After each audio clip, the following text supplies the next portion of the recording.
Buenas noches, mis queridos amigos. Una vez más vamos a seguir conversando sobre este tema que empezamos hace unas semanas, sobre el feminicidio. La semana pasada, antepasada que estuvimos conversando, hablamos sobre el feminicidio desde la óptica legal del Código Penal dentro de los que son los homicidios. Hablamos del homicidio simple, hablamos del homicidio calificado, el parricidio, que era matar al par, ¿no? Y llegamos al feminicidio como lo que es el asesinato a la mujer. Habíamos mencionado también que consideramos pues que era una hiperagravante, ya que dentro de los delitos contra la vida, el cuerpo y la salud, y dentro de los homicidios, el feminicidio ha llegado en este momento a ser la conducta o la figura delictiva más grave, toda vez que es el único homicidio que se sanciona hasta con cadena perpetua en este momento. Sin embargo, hoy vamos a hablar un poco del origen de la palabra, lo que es feminicidio. La palabra feminicidio proviene del inglés, ¿no? Del feminicide, que básicamente es acuñada en el año 1801, inicialmente por John Corey. John Corey escribe un libro sobre un satírico sobre lo que es la vida en Londres, y dentro de ello menciona por primera vez lo que es el tema del feminicidio, pero no en el contexto que hoy nosotros tenemos, sino lo que se refería era a la vida bohemia de aquellos hombres que seducían a una mujer virgen solamente para satisfacer sus actos sexuales. Entonces consideraba él, dentro de su óptica, que acabar con lo que consideran ellos la virginidad o la prenda más preciada, por así decirlo, de las mujeres, porque en el contexto de los años que esto se da, pues la virginidad era considerada signo de pureza, signo de castidad, ¿no? De la mujer. Era algo que lo hacía más noble frente a las otras personas que de repente no habían conservado la virginidad. Entonces, en ese libro que él escribe, menciona de que acabar con la virginidad de una mujer solamente por un ánimo de satisfacer un acto sexual o de satisfacer el placer o por hacerle daño era equivalente a acabar con una mujer. Ese es el primer indicio de la palabra feminicida, de la acuñación. Posteriormente se han venido dando ya otras acciones.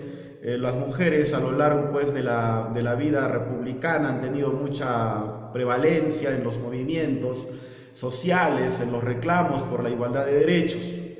Y dentro de ello tenemos pues que en el año 1976 Diana Russell define lo que es el homicidio, la figura del feminicidio, como aquel asesinato con gran crueldad que se comete contra la mujer por el simple hecho de ser mujer.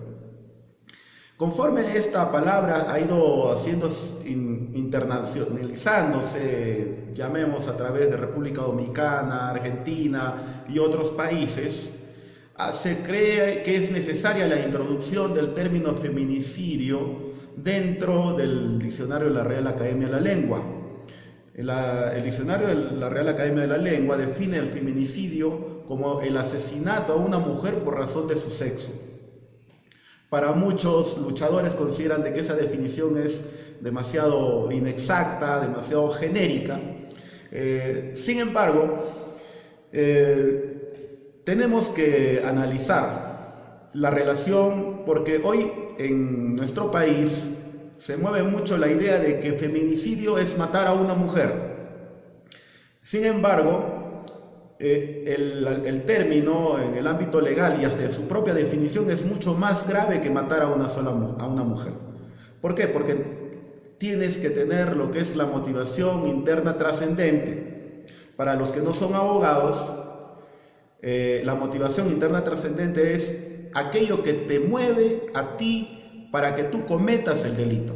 O sea, el tema viene desde lo más interno de tu alma del más interno de tu parte psicológica y que se va a exteriorizar en una acción, y esta acción es el acabar con la vida de una mujer. Entonces, hay dos cosas, ¿no? Una dice acabar con una mujer por su sexo, por razón de su sexo. La otra dice acabar con una mujer por el hecho de ser tal, por el hecho de ser mujer. ¿Qué significa esto? En el año 2009, hubieron 154 denuncias por asesinato de mujeres en el Perú.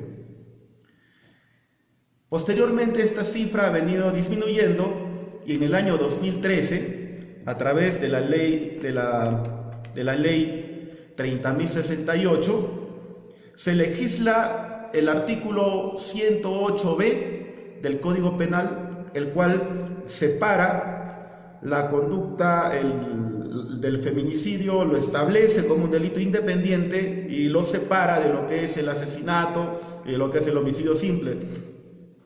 Y esto es una tergiversación porque la publicidad que se le hace a la creación de este delito se le da como que feminicidio es matar a una mujer, que solamente basta matar a una mujer.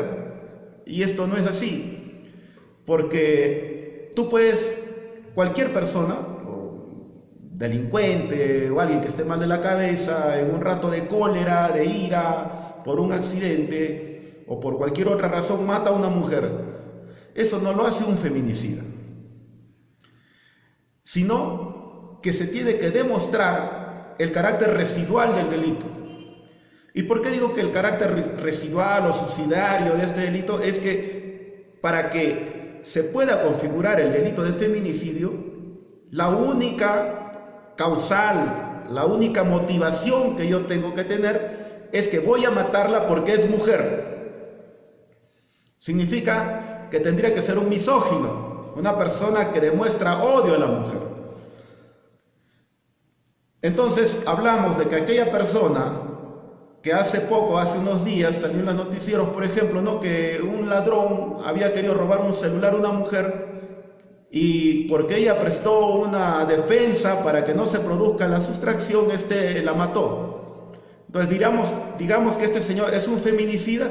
No es un feminicida, porque la motivación interna que este sujeto ha tenido es apropiarse de un bien ajeno. Y dentro de ello, ha cometido un homicidio. Entonces estaríamos hablando de un asesinato que está tipificado como homicidio calificado, pero no podríamos hablar de una conducta feminicida. Entonces, ¿qué es necesariamente un feminicida? Un feminicida es una persona que tiene odio hacia el género femenino, odia a las mujeres, tiene que ser un misógino.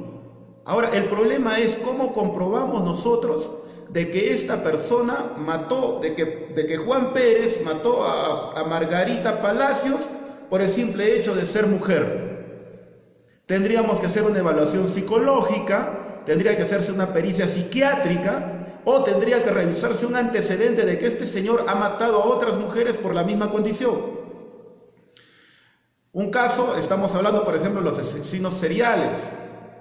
Ahora, en este año, escuché hace poco, digamos el 8 de julio, si más no me equivoco, el defensor del pueblo, ¿no?, Walter Gutiérrez, se pronuncia referente al tema del feminicidio en una entrevista televisiva y menciona que los centros de emergencia mujer, que representan al Ministerio de la Mujer y que por ende son el ente rector en lucha contra la violencia familiar y sexual, y ahora también del feminicidio,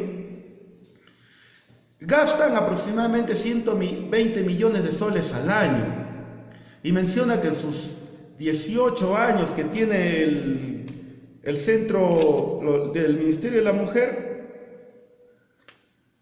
vienen gastando más de 2.000 millones de soles en lo que se refiere a difusión de lo que son los derechos de la mujer, protección a los menores, etcétera, etcétera. Sin embargo, muestra una cierta disconformidad, porque dice, ¿cómo es posible que en este año se haya pues invertido en la manutención de los centros de emergencia mujer 120 millones y ahora estamos en agosto? A julio habían aproximadamente 70 denuncias por feminicidio. Muchas de las denuncias por feminicidio no están teniendo un resultado favorable, y esto la prensa lo mezcla con la suspicacia de decir de que los jueces son corruptos, que los fiscales no trabajan. Ahora el defensor del pueblo le echa la culpa a la capacitación de los centros de emergencia mujer, que no funcionan, y dice que tenemos que cambiar las cosas. Pero lo que se tiene que hacer es un sinceramiento porque nosotros comúnmente tenemos que ver de que el fiscal tiene que acusar y tiene que convencer al juez con razones jurídicas, con antecedentes jurídicos, con elementos de convicción, con las pruebas necesarias de que se ha cometido un feminicidio o que se ha pretendido cometer un feminicidio en el caso de tentativa. Digo esto, por ejemplo, no sé si Arlet Contreras llegará a ver este video porque está en mis contactos, pero uno de los casos más sonados ha sido justamente el caso de Arlet Contreras. Y en el caso de Arlet Contreras, lo que se prueba o lo que se ve con el video no es suficiente para determinar de que se pretendía acabar con su vida. Es un acto reprochable, es un acto asqueroso, repudiable, de que un sujeto arrastre de los cabellos a una mujer, pero no se le ha visto ningún elemento, ninguna herramienta suficiente como para quitarle la vida. Y nosotros en el derecho penal nos guiamos por la teoría finalista. Entonces nosotros, con las pruebas que hay, el fiscal, a nuestro parecer, a mi parecer también, de repente se apresuró al formalizar investigación preparatoria por el delito de feminicidio. ¿Por qué? Porque esto genera impunidad. O sea, el derecho penal, tanto subjetivo como el derecho procesal, se van a guiar por normas establecidas, por precedentes.